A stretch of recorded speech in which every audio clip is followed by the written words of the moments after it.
Hi guys, 18Dap here and welcome to this match preview for this Tuesday night's game, Doncaster Rovers versus Blackpool at the Keepmoat Stadium. Let's get the video started.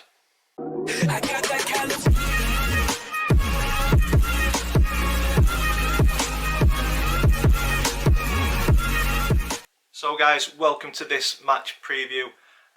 If you're an existing subscriber, welcome back. Thank you for returning to the channel. A new subscriber, I did say that I'd give him a shout out. Hola, Nicola.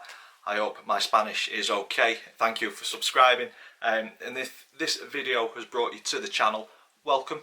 Click that subscribe button and you'll not miss any more content for this season. So with that being said, if you are new, this is the format that we go with match previews. We'll look at the previous meetings between the two clubs, look at the current form in all competitions, player focus. I look at a Doncaster Rovers player, just give a few words about them. We look at the opponent, a brief history, and my one to watch for them. And then me and the family have got predictions league table. There is a little bit of movement this episode, so stay tuned for that. And then my all important score prediction at the end, and that is the only prediction I am doing for this game. If you've got me on Twitter, you'll know what I'm on about with that. So we'll move swiftly on to previous meetings. Blackpool, a little bit of a bogey team for Donny over recent years. 54 times we've met in our histories. Donny only won 12 of those occasions. Blackpool winning 28, and then we've shared the spoils 14 times. So yeah, definitely a bogey team for the Rovers, which is not looking good for Tuesday night. Looking at the last 5 results though, it's fairly even. League One back in 2018, an away win 2-1 for the Rovers. Get in. League Cup at home, a 2-1 defeat in 2018, and then November 2018 back in League One, a home win for the Rovers 2-0. And then the 2019-2020 season, I believe. Or did we only play each other once? I'm not too sure. But the last 2 games in our last 5 meetings, it was a 1-1 draw away and then a 1-0 defeat at home. Can't quite remember if that goes across 2 seasons or not. It escapes me. But as you can see, fairly even over the last 5 games, but over the history, Blackpool definitely on top. Current form, this is interesting reading. Blackpool fans, you'll enjoy this. You're coming into this game off the back of 5 straight wins across all competitions. Donny, on the other hand, 2 wins, 2 draws and a defeat, so a little inconsistent to say the least. And the draw, very fortunate for me on Saturday against Sunderland, last gasp equaliser from Fajiri.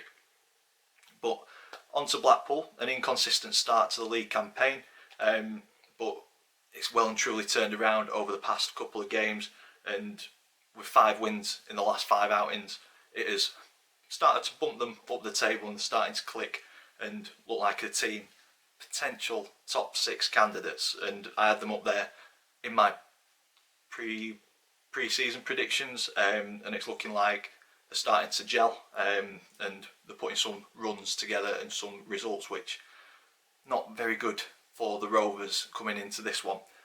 League wins against Burton 2-1, Wigan 1-0 and Peterborough, a very good result on Saturday against Peterborough 2-1. Season climbed the table into 14th. I think a more consistent start to the season, or a better start to the season, they could be one of the pace setters for the league. So yeah, looking very good at the minute, Blackpool. Also through in the FA Cup and also through in the Papa John's Trophy. FA Cup, they're facing Harrogate. Next round of the Papa John's, I believe, hasn't been read out or announced yet or drawn.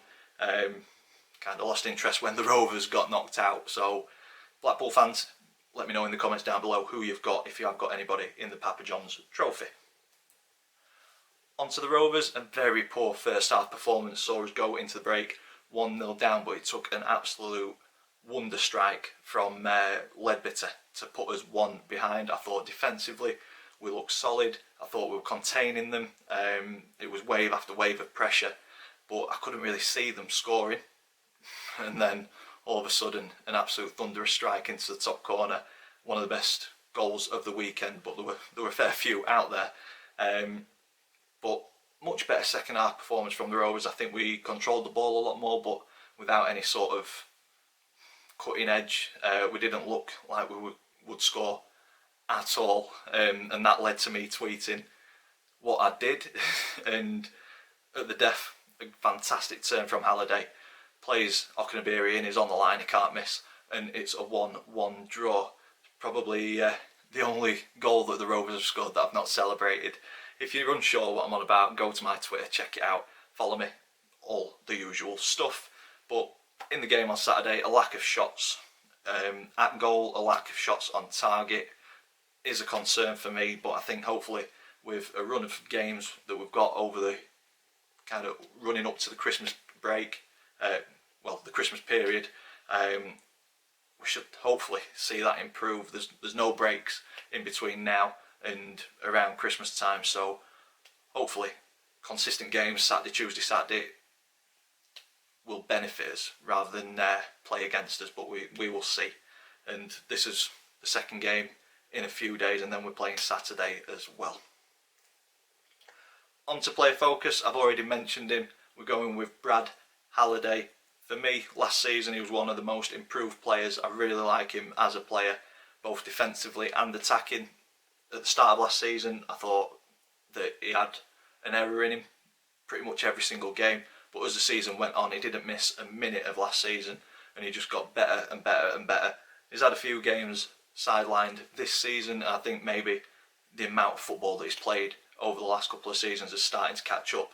But I think when he's on the pitch, it just gives us that different dimension, overlapping down the right hand side, and he showed on Saturday what he can do with a fantastic Cruyff turn that just bamboozled the Sunderland defender, and then he had the knowledge and the foresight to square it to Okenabirhie for one of the simplest goals he will ever score.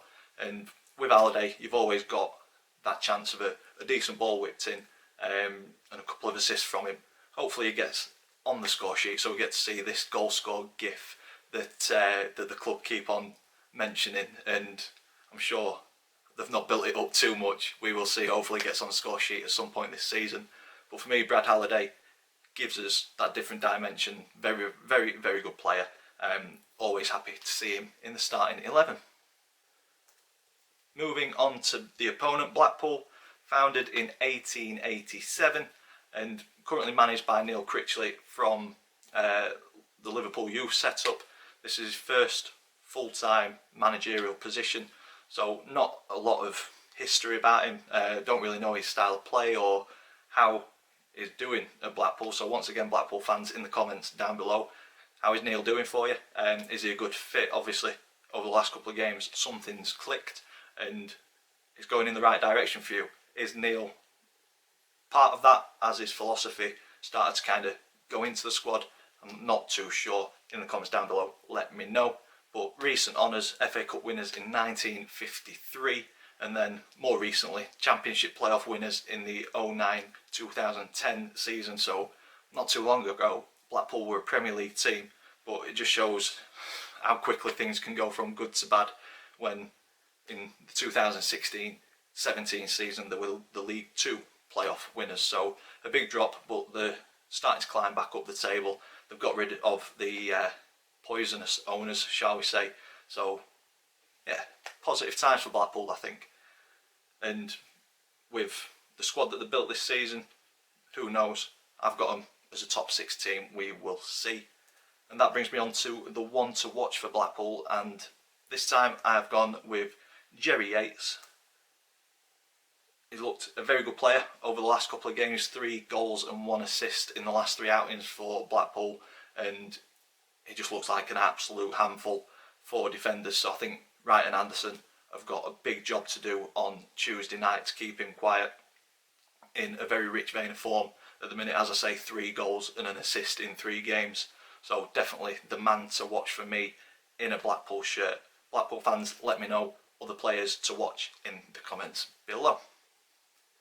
And this brings me on to the Predictions League table. So if you are new to this, me and the family predict every league game, and if we get the scoreline spot on, we get 3 points. If we get the outcome of the game right but not the scoreline correct, we get 1 point, and if we get it completely wrong, we get no points. And my predictions this season are very, very poor, questionable.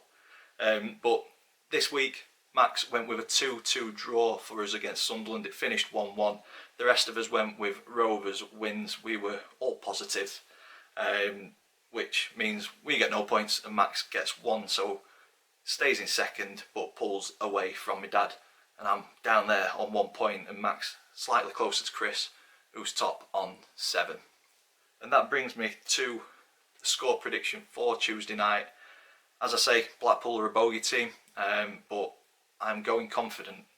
I think we will push on from Saturday. The performance wasn't great. I don't think Darren Moore will be happy with the performance, and I think he'll want some sort of response from the players. I don't think we controlled the game enough. I think he'll be wanting to control the possession a lot more. I think he'll be wanting to create more chances. So I think we will see a very different Doncaster Rovers on Tuesday night. I think Blackpool won't know what's hit them. I think it'll be tight, but I'm going with a 2-1 win to the Rovers. I think we'll go 2 up and then a late goal by Blackpool to make it a nervy. And I hope I'm right. My predictions have been shocking this season. I won't be committing to anything on Twitter on Tuesday night. I will be watching, but that is my score prediction for Tuesday.